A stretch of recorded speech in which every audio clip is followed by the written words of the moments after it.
요번에 제 친구랑 술을 먹고 있는데 친구가 그러는 거예요. 야, 너도 허위 매물 잡아가지고 조회수 많이 올리고 손님들 많이 오면 돈 많이 벌 수 있는 거 아니야? 이렇게 말을 하는 거예요. 저도 알죠. 허위 매물 잡아가지고 조회수 많이 올리고 돈 많이 벌면 좋죠. 좋은데 무섭잖아요. 무서워요. 처음 하시면 어떡해. 모든 상담을 제가 직접 하다 보니까 보다 나은 퀄리티로 응대할 수 있다는 장점과 리프트 시운전을 기본으로 하고 있으며 차량 가격과 할부 금리를 절대 무시할 수 없거든요. 할부로 구매하실 때에는 정말 여러분들의 조건에 맞춰서 최저금리 자신 있으니까 최고의 조건으로 저 진짜 잘할 자신 있거든요. 중고차는 딜러를 잘 만나셔야 돼요. 자, 오늘은 허위 매물에 대해서 이야기를 나누어 볼 건데, 자, 두 가지의 예시가 있습니다. 첫 번째는 허위 매물을 당하기 전, 두 번째는 허위 매물을 당하고 난 후입니다. 이 중에 허위 매물 당하기 전에 대한 내용은 저한테 와서 구매하시면 문제가 없기 때문에 다루지 않을게요. 근데 두 번째 경우인 여러분들이 어디 가셔서 허위 매물을 당하셨을 때 해결할 수 있는 방안을 말씀드려 볼까 해요. 중고차 유튜버들도 매우 여러 가지 형태의 딜러가 존재를 하는데, 첫 번째는 허위 매물을 잡는 딜러분들 정말 멋진 일을 하고 계시죠. 저라면 진짜 무서워도 못할 것 같아요. 두 번째는 좋은 매물을 찾아서 소개시켜주는 딜러분들도 있고, 세 번째는 중고차에 대한 정보를 담으시는 분들도 있는데, 그중 가장 재밌고 유명한 영상들은 보통 다 허위 매물을 잡는 컨텐츠에서 나오는 것 같아요. 그래서 저도 정말 한 번쯤 해보고 싶은 욕심이 있었는데, 저는 남들이랑 싸웠을 때 마음에 조금 오랫동안 담아두는 성격이어가지고 제 스스로 약간 괴로울 것 같더라고요. 그리고 가뜩이나 30대 돼가지고 머리카락이 많이 얇아졌는데, 남이랑 싸워서 우선 저는 겁이 많아서 그런 컨텐츠는 다루지 않을 건데, 허위 매물을 당한 뒤에 그거를 보상받는 길이 그렇게 어렵지 않습니다. 근데 우선 전제 조건이 조금 필요한데요. 차량을 구매했을 때 다운 계약서를 썼는지 안 썼는지의 여부가 굉장히 중요합니다.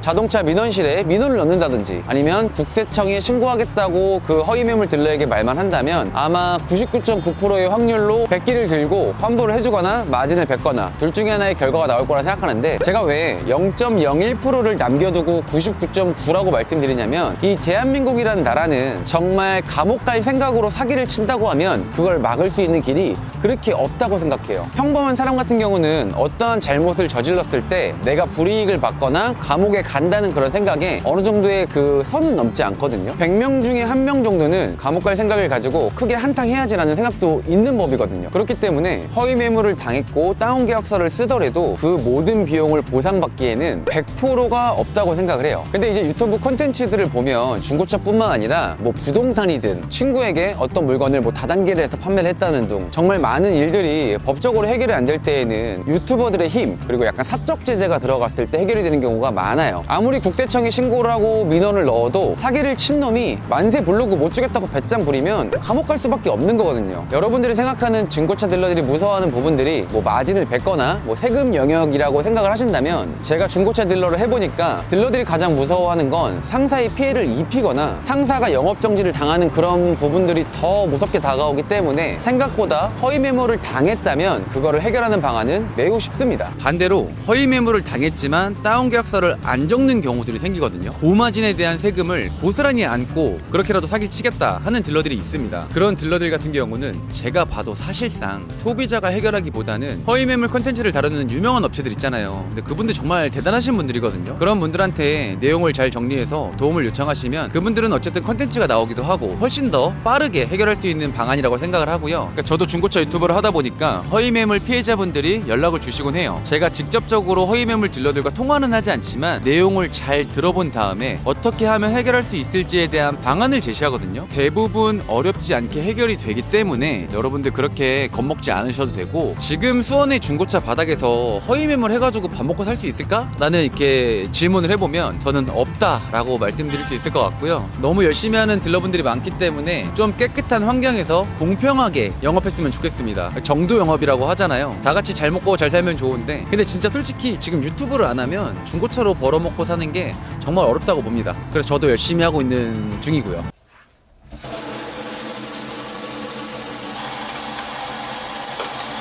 제가 최근에 기아의 셀토스를 판매를 했는데, 셀토스는 신차 가격과 중고차 가격이 크게 차이 나지 않는다면 저는 무조건 신차로 구매하라고 항상 말씀을 드렸잖아요. 근데도 불구하고 셀토스를 판매를 했는데요, 잠깐만 제 얘기를 들어보실래요? 제가 판매한 차량은 가솔린 1.6 터보 2륜에 2020년식에 45,000km 탄 게 2250 정도에 나와 있는 매물이었습니다. 이 차량은 키로수가 4만대인데 같은 가격으로 놓고 보았을 때 10,000km도 있고 20,000km짜리 차량도 있었습니다. 그런데도 불구하고 제가 40,000km짜리를 판매를 했는데, 단편적으로 이 전선만 놓고 보았을 때는 아니 왜 더 키로수가 많은 걸 같은 금액에 팔았어? 라고 말씀할 수 있을 것 같아요. 이거에 대한 증명을 못하면 일을 잘하는 중고차 딜러가 아니라고 생각을 해요. 자, 이제 제가 설명을 드려볼게요. 자, 여기 보이는 2200대의 셀토스를 한번 보세요.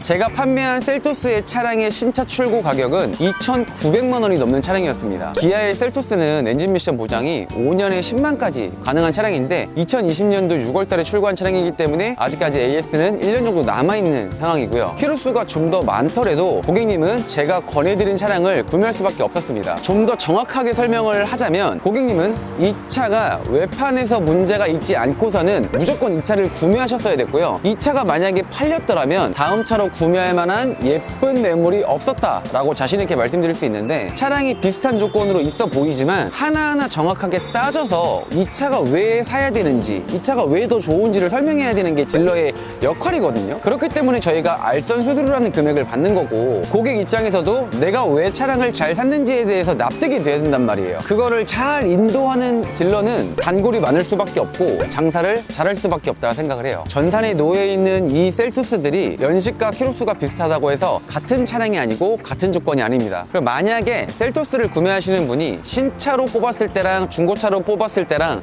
금액 차이가 너무 나지 않고 중고차로 샀을 때 메리트가 하나도 없다고 생각이 든다면 저는 팔지 않아요. 그러니까 제가 구매하지 않을 법한 중고차는 남에게도 팔지 않으니까 그 부분 참고하시고 문의 주시면 될 것 같아요. 오늘은 허위 매물에 대한 내용과 제가 판매했던 차량을 왜 그렇게 판매했는지에 대한 정보들을 좀 모아봤는데, 제가 말씀드린 내용을 잘 기억하셨다가 중고차를 고르시면 더 나은 중고차를 보실 수 있는 눈이 생기니까 앞으로 올라갈 영상들도 시청 부탁드리고, 잘 이해가 안 되시는 분들은 전화 주세요. 항상 제가 봤거든요. 항상 같은 자리에 있도록 하겠습니다. 감사합니다.